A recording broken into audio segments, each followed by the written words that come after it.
Americans don't tip because they're nice. They tip because they have to. In the United States, tipping isn't just a bonus for good service. It's actually part of a worker's income.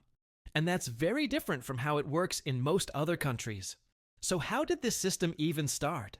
Historically, tipping in the US goes back to the late 1800s.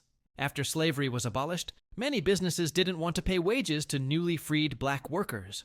Instead, they allowed them to work for tips only. Over time, this practice became normalized. And eventually, it turned into the system we still have today.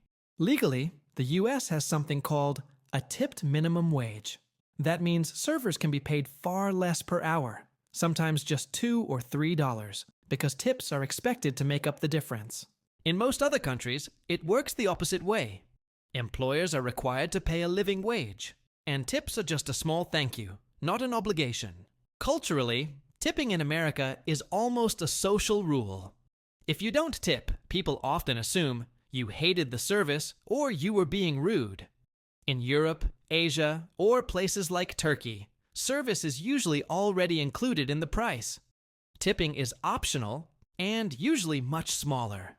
So why hasn't the US gotten rid of this system? Because it benefits restaurants. Some servers actually earn more this way.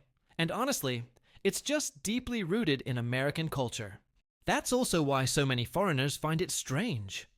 At the end of the day, customers are helping pay workers' wages, something that, in many countries, is considered the employer's responsibility. So yeah, in America, tipping isn't kindness. It's how the system works.